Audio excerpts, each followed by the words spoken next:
Where are you coming from, son? I'm from around here. You're from around here? Uh-huh. Close by around here? Yeah. California Crossing? No, Irving, Rochelle. Ah, Down, that's good. Yeah. I live off Owenwood, Oh, cool. you know. Uh-huh. And I know where you're from. Yeah. Where are you from, guy? I'm from Phoenix. Phoenix? Yeah. How'd you find us? Originally soccer, but Soccer. yeah, that's how I got me there. Are you still winning? Yeah, we're winning. Good. Good. Where'd your buddy come from? Beaumont, Texas. Beaumont. Sir. You got out of there. Yeah. Got out of there. Welcome aboard. And ma'am, where are you from? Right outside Houston, technically Baytown, but I'm right by Beach City. It's not too far from Beaumont. Pretty rural area. Lots of woods and critters. Yeah, it's good country. A lot of pine trees. And so, well, that's obviously just a trick to break the ice because you don't know me at all, right? And I don't know who you are. So over all the years that I've taught the history of art, I got a pretty good cross-section of who the UD kid is and who they are as students. And it was my absolute pleasure and miracle to go back and forth to Rome for so many years. It just sort of happened, because, well, to back up, so much about the University of Dallas just happened. We started this thing in 1956. I joined in 1960. And then all of a sudden there was an opportunity to have a Rome program. And it sounded like such a good idea. We thought we'd try it out for a year. And then the other semester, the kids said, well, aren't we going to get to go too? And so the second 50 kids signed up, and then we were off and running. And I like to think part of it was because we had a successful summer trip with art students. They came back all fired up from literally that list of places. Astonishing what young energy can do. I want to make just a few remarks before we start this thing tonight because it's going to be pretty heavy art history. Darn it. Because you're going to be walking through, stumbling over, sitting under, trying to avoid art in Italy or the rest of Europe. I used to tell my freshmen in the art history course, that we have slideshows here to teach you the history of art because there aren't very many masterpieces for you to bump into in Irving. Well, there are the Mustangs over there in Las Colinas, but viable works of art hanging on the wall for 2, 4, 6, or 1,000 years is not something that's part of the American experience. So that's terribly important. But it shouldn't be viewed as something which is just an isolated tour or trip or something that's exchangeable for a semester abroad. I want to make some remarks tonight differing from the usual program. Forgive me, Becky. I'm going to depart for a little bit. You're joining a kind of community that's a little bit like Kevin Bacon and the six connections, or the connections you can find all the way back to Kevin Bacon. I can do it in about 2. So it occurred to me a little bit yesterday in Mass when Father's image of the people of God being the saints of God, that we are connected before and after. Now that's all on the holy side, but we're connected also in the people that have made the university and made the road program work. My collecting money was a very simple idea. I sent a letter out to a number of community leaders and said that it made a great deal of sense for very little money to be able to send our students to Europe for 3 weeks as opposed to sitting in the dark. As a matter of fact, the cost of 6 credits of the history of art was less than 3 weeks in Europe in those days. Flights were cheap in those days. And they said, Lyle, that's a good idea. Here's a bunch of money. And they told their friends, and they told their friends, and pretty soon we had something operating. One of those people who gave us money was Stanley Marcus. Now, does the name Neiman Marcus raise any glimmer in your imagination at all? How many of you have heard of the great department store downtown, Neiman Marcus? Okay. Well, Mr. Stanley had a great connection with the visual and the musical arts in town. As a matter of fact, Jewish merchants like Neiman Marcus in America and the Gumps in San Francisco and the Bergdorf Goodmans in New York were all sponsors of high culture. So when there was something coming up that was good for the city, Neiman Marcus would support it. They were here to form the opera and the symphony and those things at the turn of the century. But more importantly, they gave us support, partly because, and this is where we begin the Kevin Bacon thing, Stanley Marcus was a high school buddy of O'Neill Ford. O'Neill Ford is the architect of the University of Dallas campus, the tower, Braniff, the mall, the gym, Hager, Science Lecture Center, Gorman, etc. They were running and drinking buddies. And when Neil became a world-famous Texas architect, literally the dean of architecture in America, and Pat Haggerty, whose wife gave this building and the rest of most of this complex here, including the very first art building, when Pat looked around, remember he's top guy at Texas Instruments, the guy that gave you the calculators and all the other marvelous stuff you've got, you know. When he was on our board, he insisted that this new little university out here have the top architect in Texas for our buildings. Now, there wasn't much else out here. It was all bulldozed, flat and muddy, and buildings scattered here and there. And it has grown in now so that it's a comely campus, I think. But that connection of Mr. Haggerty wanting Neil, and Neil being the buddy to Stanley Marcus, when Neil built the first art building, that's the one that's called Upper Gallery over here, all the leaders in town who grew up with Neil and Stanley and his brother in town had to come out and see what was built out here. So University of Dallas, instead of being just a little tiny Catholic place on a bulldozed piece of prairie, suddenly had instant cachet among the top level of the social strata in Dallas. And they spent it on us. That is, when I wrote Stanley and said, I have this idea, he not only sent it back, money back to me, but he sent the letter on to another Jewish family, to the Kahn family. And they sent it on to their brother, the other Kahn family. And pretty soon, the Kahns sent out a pile of paintings. They're scattered all over campus that came from their art collection. We have a number of things from Stanley Marcus as well. Now, along with the drinking buddies, there was a nice lady, Janet Forsythe, who was literally part of the gang, the guys and Janet, as it were. Janet's portrait is in the Dallas Museum by one of the artists in that group, Tom Stell. Neil wasn't the only artist. And Janet memorialized herself around here by giving us a beautiful landscape painting one day that's upstairs in the McDermott suite. You probably haven't had a chance to see it because that's pretty high-tone stuff up there. Kids don't generally get in there. But if you want to go see it, you can make an appeal to the student life people that you want to go see Janet's painting because I told you that it's a good painting. So go up there and see it. I was doing a course here for graduate studies for a bunch of the ladies.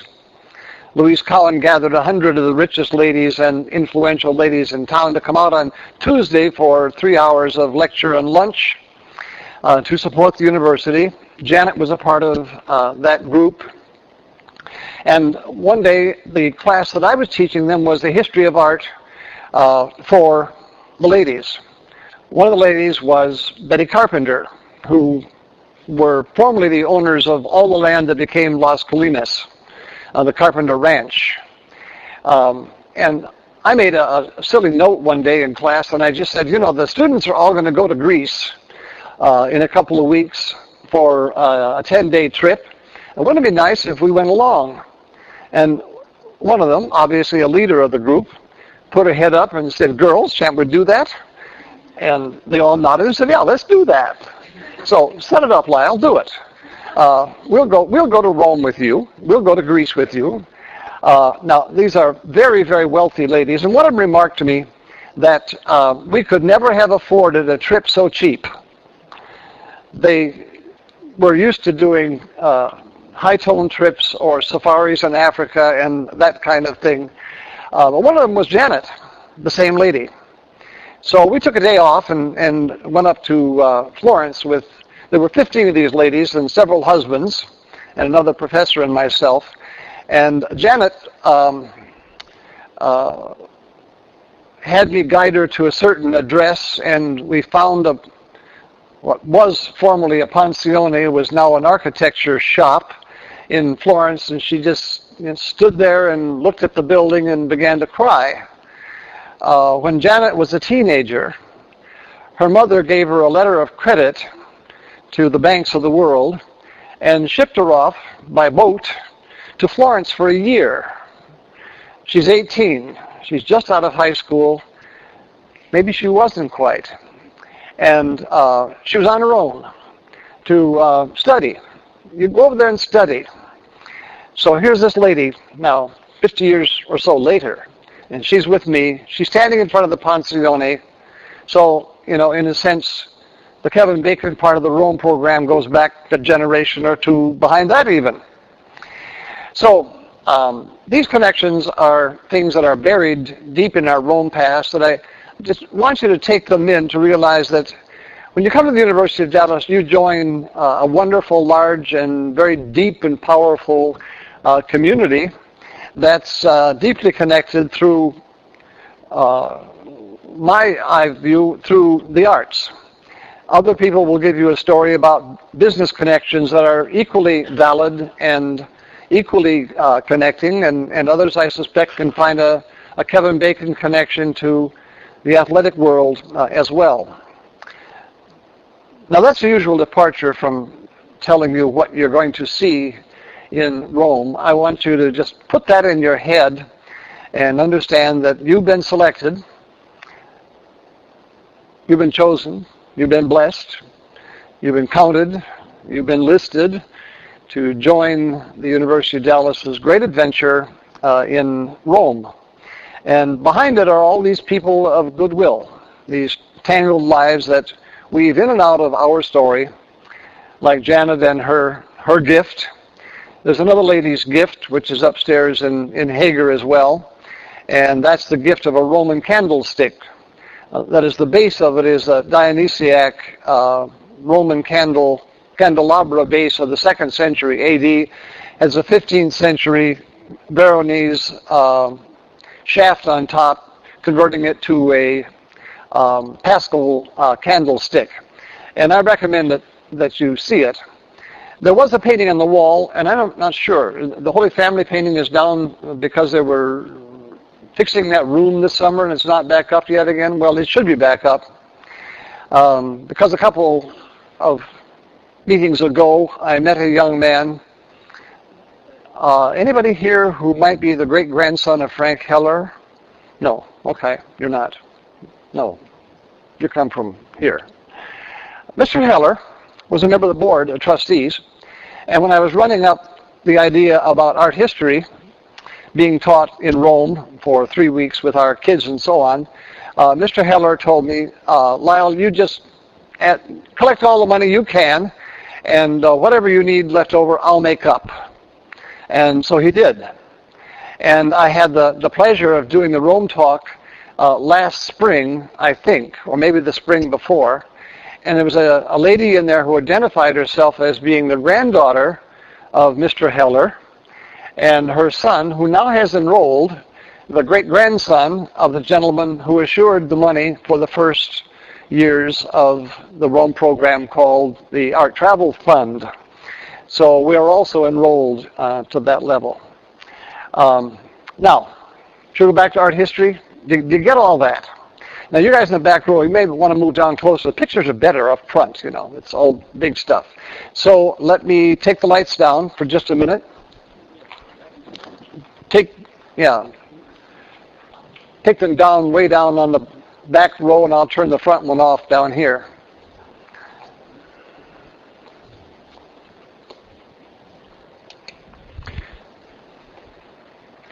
That's good. What I've selected for you tonight are some images called Connecting the Dots. And roughly it's an essay on body, space, and spirit. Things in Rome that are about the development of those three big ideas. Now the body idea is one that I'll give you a quick trace on. And it is that most of the art you're going to see in Rome, except for Greece, is going to be fully developed, round-bodied, Baroque and Renaissance, highly developed spatial art that looks like you and I. However, behind that is another view of the body of man and woman in the form that it was for many centuries, the flat Byzantine world. It's a world with no space. That's why, as you look from bottom to top, all the people are the same size. Now, you guy down front here, your head's about this big, and you people in the back, their heads are 1/5 the size of yours in ordinary visual acuity. If you look at the painting, all the heads are the same size from bottom to top because there's no space. Space is something that in the Byzantine mind would be connected to our sense perception on this world. God's space has no time, has no change, has no distance, and one way of talking about the eternal character of the divine is to remove space from it, which is to say, to remove all of your sense perceptions. So if when you go to St. Mark's next year, on your Venetian trip, and you look up the wall in St. Mark's, you will find that all the figures appear to be about the same size, all the way up to the top of the dome because they're painted larger. They're painted larger as they go up so that you will see them all in the same scale, so that your sense measure will be disturbed and distorted and removed, because in God's space there is no room for the sense or for sensuality as is generally understood. Now that makes a big break. About 1425, that's about this much of your art history book we just skipped right there. In 1425, Masaccio is commissioned to paint an image from the life of St. Peter. This is in a small chapel across the across the Arno in Florence. And it's a story where Christ and his apostles appear at a town, and they are asked for the tax, for the tribute money.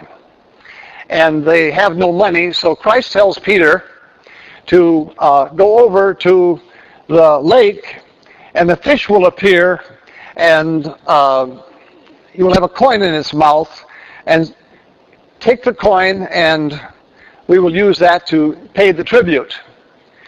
Now, all of a sudden, there's new space. The faces diminish, the landscape diminishes, and you begin to see things as our eye perceives them. And then Peter will go over to, Peter will go over to the tax collector, who, notice, is wearing doublet and hose, the costume of the day. Christ is wearing an archaeological costume, and with a very contemptuous gesture, Peter thrusts the nickel in the guy's hand and says, here's your damn nickel, But before that, look at Peter's face, frowning. Masaccio has not only introduced new space, he's also introduced an understanding of human psychology and human understanding of the story. Because what is Peter's reaction? Me? You got to be kidding. Me, Prince of the Apostles, the rock on which this church is founded? I'm going to go over and get a nickel out of a carp's face? You got to be kidding. But he does it, and we're off and running. On the outside of the chapel are two Adam and Eves. One is Adam and Eve before the fall, posing very placidly, and the other side of the archway is another Adam and Eve where they are being driven from paradise. And Masaccio again moves it away from the iconic into the psychological, because Adam is weeping as guys are supposed to weep, right? Hidden, out of sight, down, closed up, and the woman is allowed to wail out loud, so that there's a standard psychological measure. But these things are new. You cannot have human emotion like that until you've developed the human body in perceptible, palpable space. There has to be room for action, and that's what's happened. So it begins with that kind of thing, and it takes over in other paintings, such as this portrait of St. Augustine, again in Florence.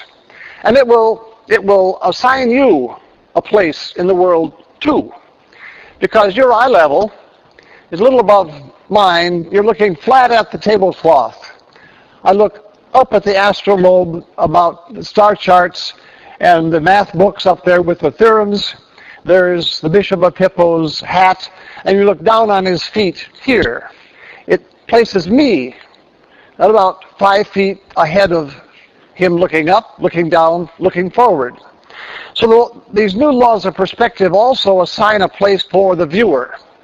You are put into a particular place to see something, or only by being in a particular space can you organize the stuff you see. If I duck down, I can make friend here in the second row cover all of you back there. The space is assigned. Along with that then comes observation of the human body. You've all know Leonardo's T-shirt with the circle and the square and the body extended. Interested in how the human body works. Now Leonardo was interested in it not only as how it looked, but how it worked. He was interested in some things like this rotating motion that I can do with my hand doesn't happen in the shoulder. It happens in my elbow, and there's a crisscross wrapping of muscles that my mind can tell me to turn on and off. Remember? Righty-tighty, lefty-loosey. That's how you open jars, right? That's how the hand works. Now, Leonardo wanted to know how the elbow did this, because he developed a 3-speed transmission. He didn't have anything for it to run, but he had figured out how the gear workings of a gear shift would be able to change power in certain differentials, but he did it by observing the human body as a machine. To understand the human body in its mechanics would help us then make machines that would replicate what man was doing, thereby easing man's labor. It was transposed onto those particular scenes where bodies would naturally be exposed. The baptism of Christ with the stripped body, or, well, there aren't very many. Adam and Eve, the crucifix, crucified Christ, or St. Sebastian full of arrows were opportunities to change this new world of anatomy into art. When you develop space and the psychological habits, you also develop social consciousness, and that comes forward in Botticelli's portrait of the Medici as they're playing out themselves as the 3 kings in the Adoration of the Kings. 3 generations. I was just speaking of our generations here, the Marcus boys and their friends, or the generations of the Heller family, down through the Stanzel family, down to the lad whose name I don't know, but you'll run into him. That's an icebreaker for you. You can go up to some, he's tall and good looking, guy on campus, that's all I remember, and say, "Are you Frank Heller's great-grandson?" That could be a real opening remark, couldn't it? Might get you invited to dinner at his home or his grandmother's home. I don't know. Now, when I speak of you being in a position assigned by perspective in space, the artist can also view any idea that he wants to show by putting himself in a particular position as well. And we call it lightly the eye in the sky. And the eye in the sky is that the artist is up there in the sky looking down on the world. This happens to be a down view of Rome. Our Castel Gandolfo and Duisante is way off, but you can see St. Peter's here on the edge of it, and the roads leading out to Castel San Angelo, and at the northern gate, the three roads that come down to the Capitol line. Map making, which was absolutely essential once we'd reached the latter 1400s. Remember, in 1495, Magellan circumnavigates the globe and brings home all this information, and pretty soon a guy in northern Europe, Mercator, put all the maps of everybody together and was able to come up with an approximation of the map of the entire globe. As people could now imagine themselves looking over a port or over the confluence of the Mississippi River or the Hudson River, those places necessary for commerce needed maps. So once we find ourselves in the sky, you can look down on it and begin to make relationships in the city that are to the city's benefit. A much later map, 1725, the Noli map, shows in blue the Tiber. St. Peter's is now at the top with the oval, and the Flaminian Gate is at the top with three roads coming into it, and the Colosseo is down here. It might be interesting for you to remember when you're in Rome next year that almost everything from the train station out was empty in 1725. We talk about the fall of Rome and Rome shrinking. Rome disappeared, literally. And this is about 200 years after it starts gaining population again, when the Pope comes home to Rome from Avignon, where he's been throughout the 1300s.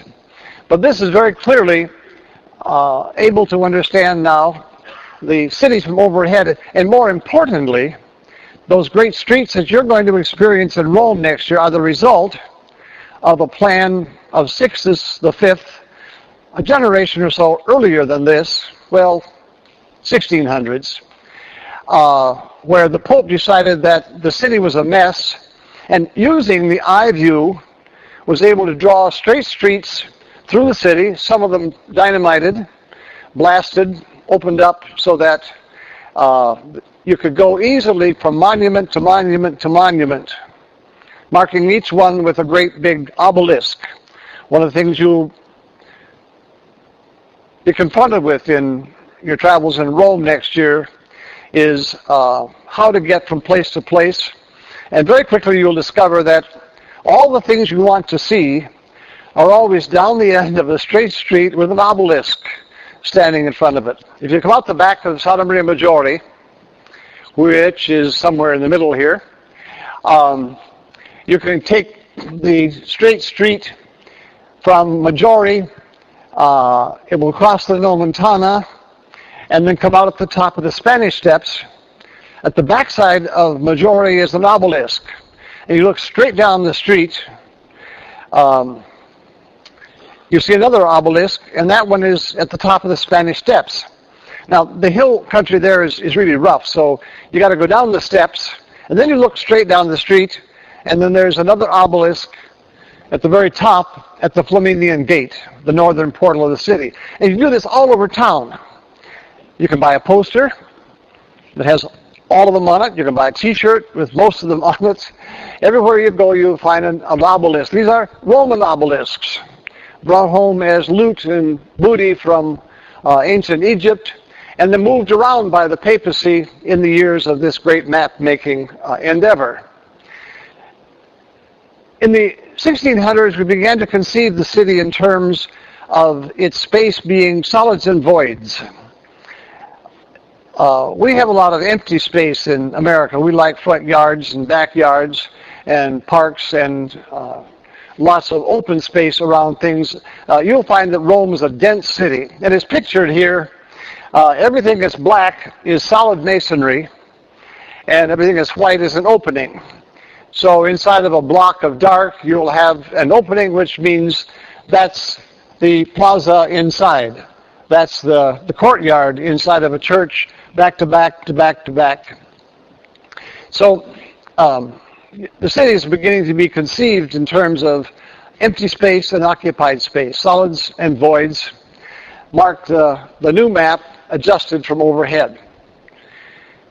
Now, all this interest in the human body and space runs into a wall in public understanding of what the city is, and Florence is a good laboratory for that, because Florence is a city of warring families.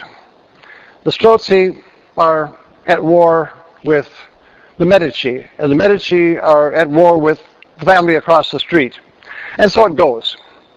And every palazzo was a secure fortress, rusticated, heavy, armored on the bottom floor where the animals were kept, and then the polite rooms were upstairs.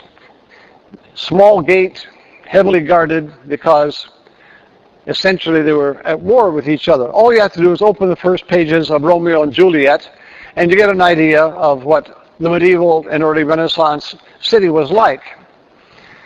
And then comes a commission to Brunelleschi to put a new front on a hospital. The hospital was the foundling hospital. The birth control of the day was essentially to expose the child. That's a nice way of saying you throw it away. You take the unwanted baby at night and you just place it out in some public place.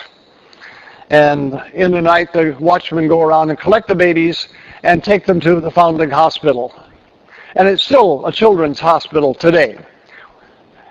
And little tondos in the arches are bambini that indicate. Now, this is the first outdoor porch in Western history, give or take some.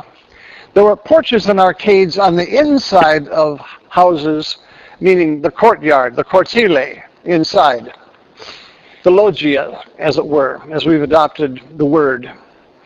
But never on the outside, because you can't defend it. But who needs to defend a hospital? So the first experiment in the idea that we are guarded by citizenship in a city comes by adding a porch to the outside of a hospital. That was influenced by understandings of the polis and the city gained through the new introduction to the philosophy of the Greeks, that the citizenry was your protection within the polis. And Florence began to think of itself as the Athens of the West. Lots of people claim that. And so what began then as an idea spreads quickly. The early Christian church of Santa Annunziata on the end adds an arcade. And then in the early 19th century, after Napoleon conquers Italy, he adds the arcade on this side, making one of the first great outdoor rooms, Santa Annunziata, the Piazza Santa Annunziata. Now, it catches on, and artists and architects began to consider what would it be like if you could design the city now with some graciousness. And Lorena does it in a painting called Ideal City. This painting is in Urbino. It's in the museum there, and it's one of the treasures of the world that has a case-hardened bunker beneath the museum to protect it from an atomic holocaust. During the Cold War, the museums of the world decided that there were certain treasures in Western art which could be used to rebuild Western civilization should we have a great firestorm across the globe. And Lorena's image of the perfect city, the ideal city, was one of them. So artists turn to backgrounds in their architecture to create images of what they call the central plan structure. Round being an old medieval idea for perfect, because round buildings, dome buildings, have no beginning and no end. So there's a kind of sacred idea to the roundness of a dome. It has no start, no closure. And they begin to appear in the back. It's a toss-up whether this painting of Christ giving the keys to Peter on the lower walls of the Sistine Chapel is about the keys of Peter, or whether it's an essay in architecture. And I think it's pretty much an essay in architecture, because it shows up in other paintings as well. Raphael does it in his Marriage of the Virgin, pulling together several traditions now. The human body, of course, is one. The deep space and the discussion of the city, the ideal city, the domed city. But he also makes a psychological adjustment to the story. The story is the betrothal of the Virgin. And this would have really been better if you guys were way down front, but stay there. The story of the betrothal of the Virgin is that all the young men in the Virgin's village, probably Nazareth, was, when it came time for the Virgin's marriage, all the young men put their rods, their staff on the altar, prayed overnight, and asked for a sign from God who should be the espoused wife of the Virgin, most perfect lady in the village. And Joseph's staff sprung into bloom. That's why statues of St. Joseph always show lilies on the top of it. That's why my painting in the back door of the chapel has lilies growing alongside of Joseph the carpenter, remembering that kind of symbol. In the medieval story, Joseph is always, in a medieval telling of the story, Joseph is always an old man. And there is a series of young men that are all disappointed that the apple of the village, the Virgin, went to an old man. And one of them is always breaking his staff over his knee. And so Raphael picks it up right in the middle here. But it's not an old Joseph. It's a young and virile Joseph. That's a shift. And this is where you guys should have been down front. Because if you look at the losers, they're frankly losers. Take a look at them. Is that where you put the apple of the village's eye in the care of? No. So it makes sense for Raphael in an ideal world that Joseph is a strong and virile foster father for the incarnate Christ child. He does something else that's interesting too. He opens a door in that village, in that dome structure, so that you can see through it. Because this is about 1494, Magellan has circumnavigated the globe, right? I told you that. Did you remember that? I said that before. Now, if you follow the laws of perspective, if you look down the street narrows, right? Telephone lines, everything narrows to a vanishing point. So if you get out on 183 and drive west, what do you run into? The airport. And if you pass the airport and find your way through Bedford, you see Fort Worth. If you pass Fort Worth and keep on driving for a few hours, you're at Mineral Wells. And then there's Tucumcari, and then there's Santa Fe, ta-da-ta. And what happens if you keep going? I mean, really keep going. You come right around behind yourself, don't you? Texarkana, Mesquite, Dallas. We're home. We've been around the world. Because the linear line of perspective is not a straight line. It's a continuum that goes all the way around like a ball of string. It comes right back around you, meaning around the globe, as it were. And Raphael understands that and indicates it by the square hole, rectangular hole in the doorway. That you should go far enough to the west, you come right back around behind yourself. Now, artists are putting these images in paintings, and then they get built. So you have a case where artists are designing these hypothetical buildings, because now with the laws of perspective, they can conceive the building in their head and portray it on canvas or paper, and then eventually somebody can build it. Now the problem is that many of these towns are hill towns in Italy. Everything's up on the top, and there's no room for the plaza. So this is at Todi, north of Rome, on the way to Florence, and it's on a shelf. Up on the top of the hill is the city. The slope comes right down to the trees, a shelf, and then at the edge of the highway it falls down again. So we can conceive these things, but only in flat land can we actually accomplish them. But what it does is it separates now the designing of a building, which was the work of the master mason throughout history, throughout the guild world, throughout all the Gothic.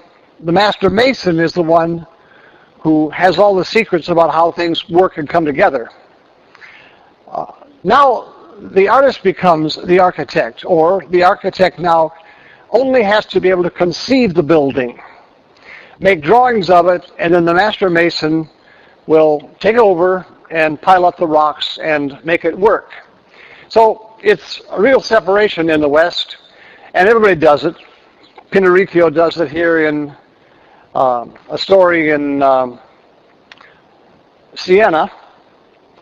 This is the battlements of Florence during the siege of Florence by Pope Julius.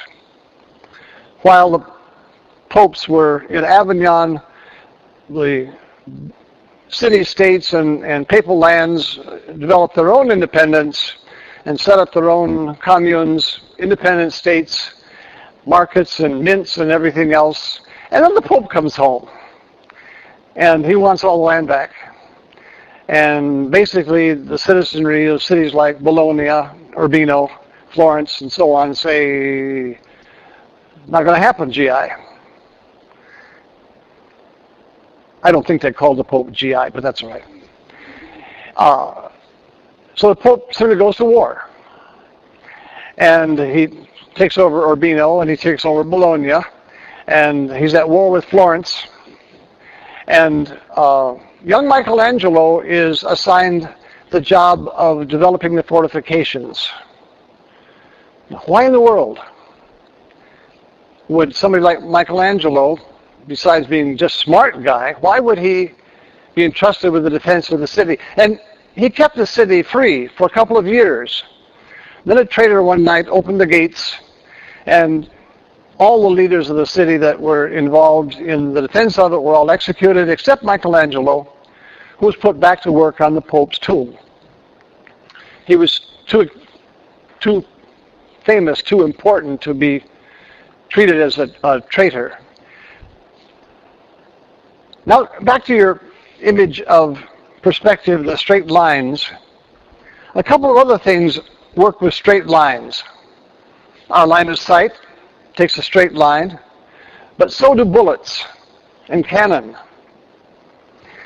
You used to defend a city by building great big walls, heavy walls, and that works, but there are some problems too. As the city grows, it outgrows its walls, and then it gets crowded inside, and then you give up the gardens and the orchards and the pigs inside the city, and then you get the rats, and then you get plague, and then you get death, and you have to start all over again. So the trick is to defend the city now against gunpowder, because gunpowder can blow up the walls, tunnel under them, or shoot them down with cannon, because they're really only defending a city against guys on horseback or slings and arrows of outrageous fortune kind of stuff. But when cannon fire can destroy the wall, the trick is now to how do you keep the cannon away from the wall? And you do it by creating fields of fire and battlements with fields of fire that will range back and forth in different directions to cover the land out front so they can't get their cannon close enough. Or sharpshooters in the towers can look down and see the disposition of the troops and keep the city free. Well, it worked until a traitor came up. Notice, they didn't go to the old men to defend the city, the guys who are usually about piling up more rock and building castles. They went to the kid. He's in his early 20s because, as you well know, technology belongs to the young. The new earth-shaking technology of the 1400s into the 1500s is the world of perspective. To be able to understand things in space and to imagine space, to imagine the battlements, and make use of the field of fire. I know this is true, and you do too. Twice a year I have to get one of my grandsons to change the clock in my car, because when daylight saving time comes, I don't know about all those buttons and then finding enter on the dashboard of my car, so I give it up until they're riding with me and they take care of my technology. But it's an axiom. Technology always belongs to the young, and Michelangelo makes use of it. Bramante makes use of it, looking down on the Papal Palace. This is the view from the Raphael Rooms looking north at the Belvedere. Next year when you make a tour down to the Sistine, you'll be coming down a palazzo that's on this side. That one is already built. But Bramante, who's the new architect for St. Peter's, or the architect for the new St. Peter's, also was in charge of how do we clean up the medieval mess that the papal buildings are. And this is what he did to it. Basically mirrored it.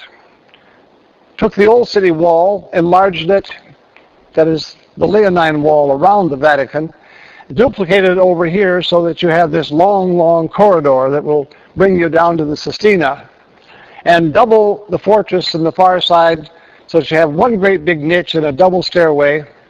The old zigzag in the middle of the block gets shorn up, and this shows a 1500s tournament going on in the Corte San Damaso. Or from the other end, you can see St. Peter's rising up there, the dome going up first, and the rest is under construction around it. The arch windows up there are the Sistine Chapel, and the Raphael Rooms are right next to the tower of this great courtyard. Michael will use that image of doubling something to clean up the mess of the Campidoglio. This is Capitoline Hill. Above it is the ruins of the Roman Forum, and a humble jumble of structures. He builds a single pavilion to hide Santa Maria Nera, puts another one on the other side to hide the palaces, doubles the building in the middle so that the tower, which was on one side, is now in the center, doubles the stairway, and he creates Baroque order, which is basically, if you have a mess, you double it, and you get some kind of order. And there's the 1600 print of how it would look when it was finished. They actually used this print to complete it in the 18th and 19th century. I'm running fast in time. You will be toured through, and there's a whole lecture on Raphael's rooms. So I'm going to move past that.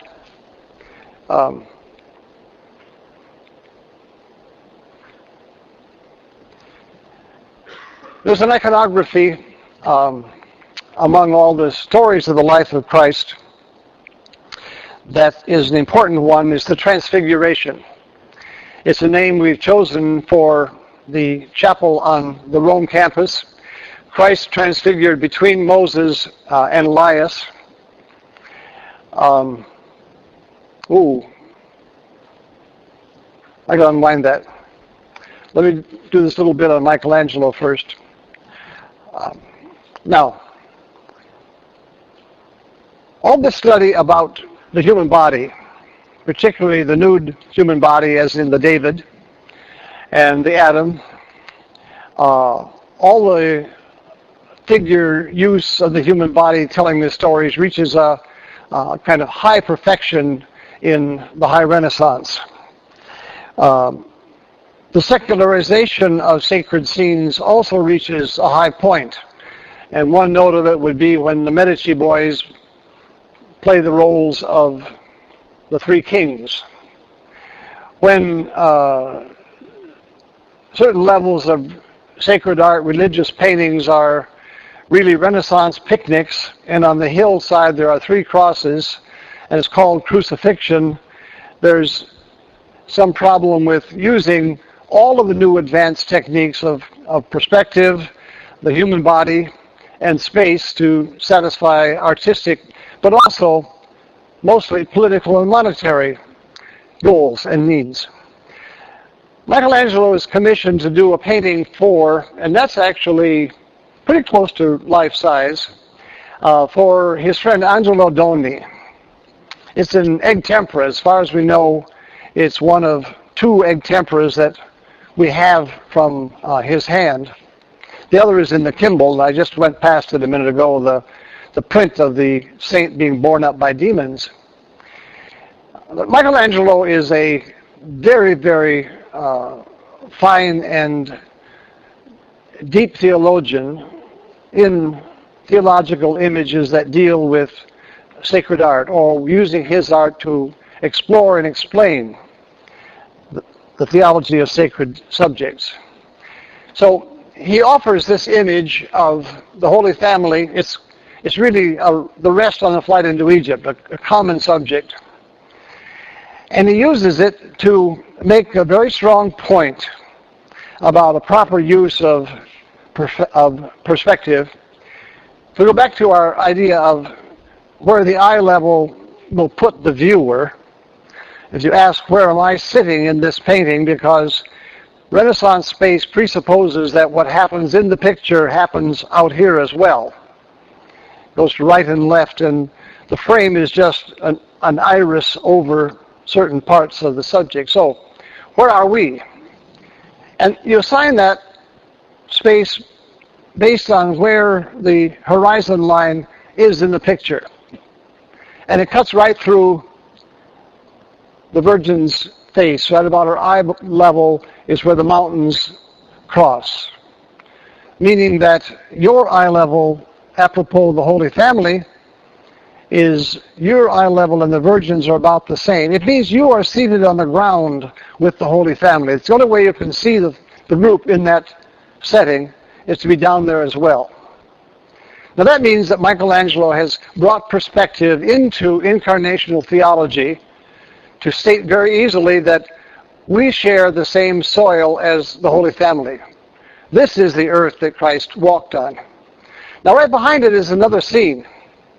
Nude young men in a quarry on a different ground level. They're a step down. You look down at their feet back there, so that beyond that gray line, and I've examined this painting in the Uffizi in Florence, that line is really steel gray rather than sort of pinkish. So it's almost like a wipeout across there. On the other side of that line, the space is deep, depressed. He's basically saying that was then, this is now. We know the ancient world and the beauty of the figures basically through their stone remnants, really. Greek sculpture, Roman sculptures, all stone. But the Holy Family and you and I, the viewers, are on this side. So he's using that image as perspectival space to say that was then, it has its pace, it has its beauty, it's not ours. Even though he fills the Sistine ceiling with nude figures, he puts them on the lower ranges before you get the infusion of the soul. They are beautiful figures without soul. And that's Michelangelo's adjustment or his use.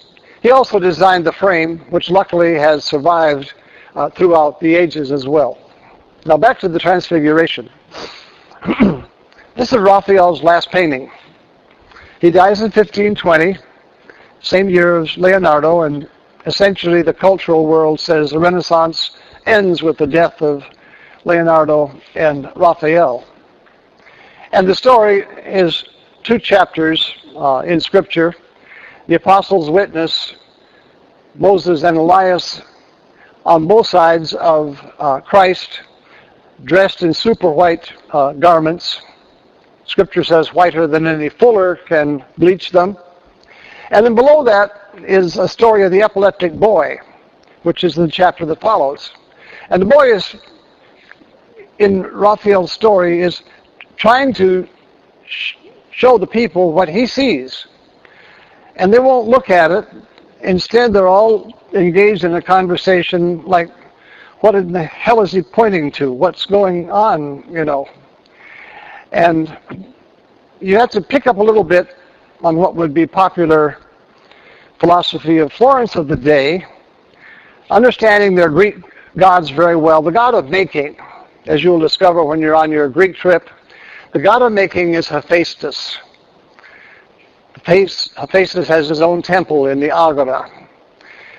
He and Athena together bring wisdom out of knowledge through techne. It's the making which brings wisdom from knowledge. Knowledge is Zeus. Hephaestus is making. Athena is wisdom. She emerges from the head of Zeus, knowledge, when Hephaestus cures the headache that Zeus has. Do you know how he cured it? With an axe. Zeus had a terrible headache, and nobody could do a thing for the great God Father. And so Hephaestus just took his axe and opened the head, and bingo, out steps Athena, wisdom, full blown.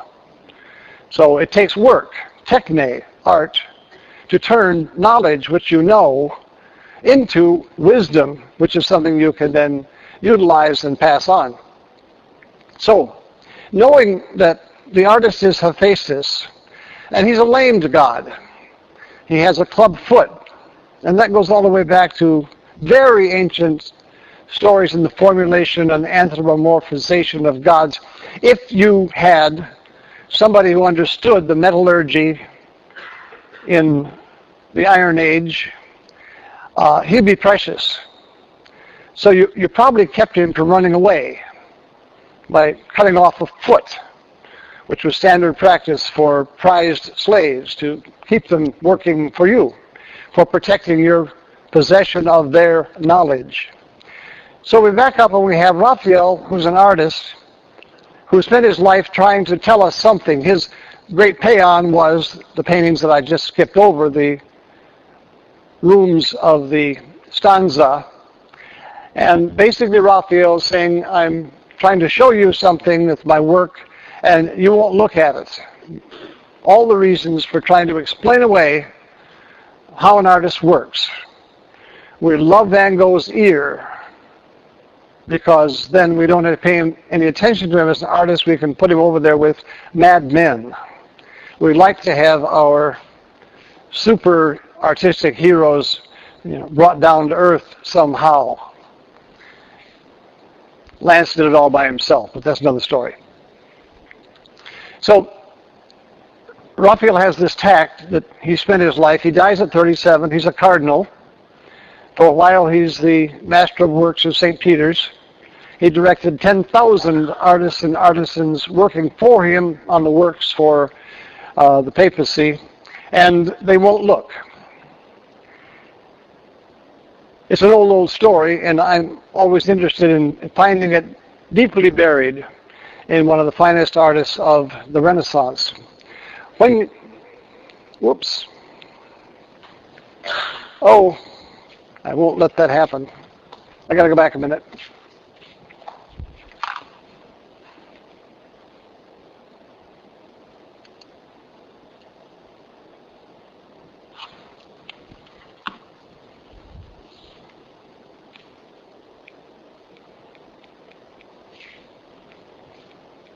You saw all those pictures tonight. Isn't that amazing?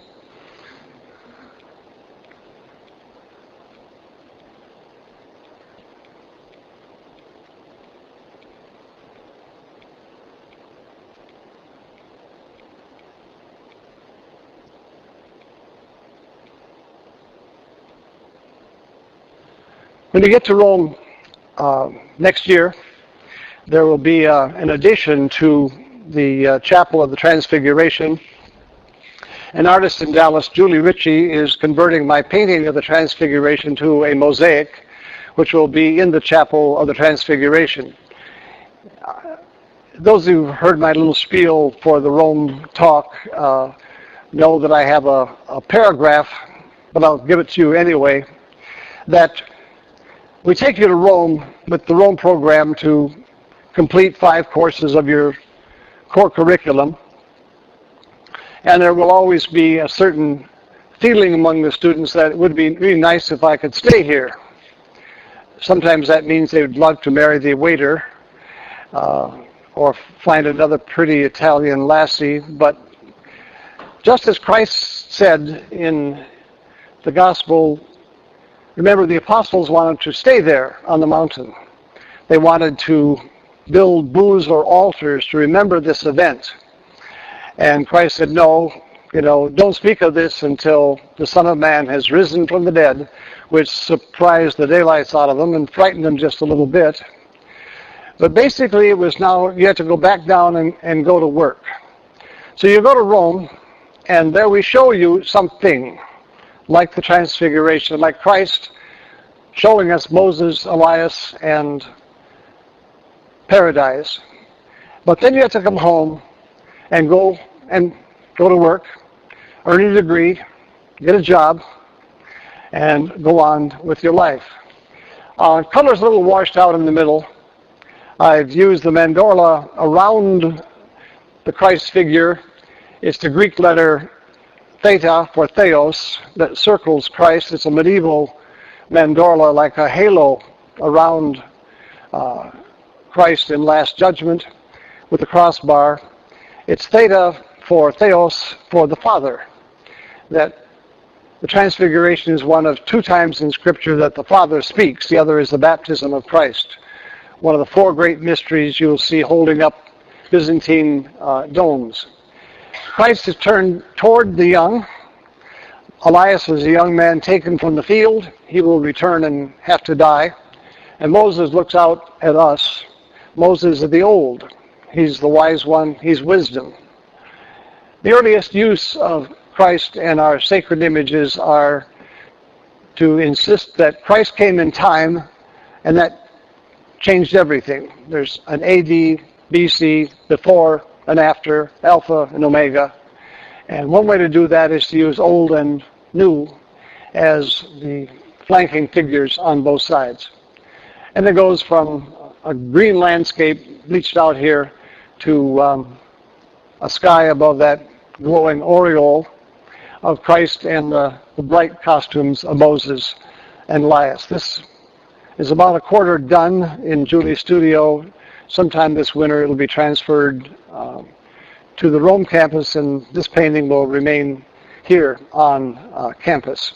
It's a large painting. It's about 8 foot square, which means that as you travel through Rome, as you go through your experience, you will run into the human figure and the various forms of space in churches and secular places, large paintings covering walls. And we will have one on the Rome campus as well in the chapel, except instead of looking at something done by somebody hundreds of years old, it'll be done by an old man in Irving, which will pass. Thank you very much.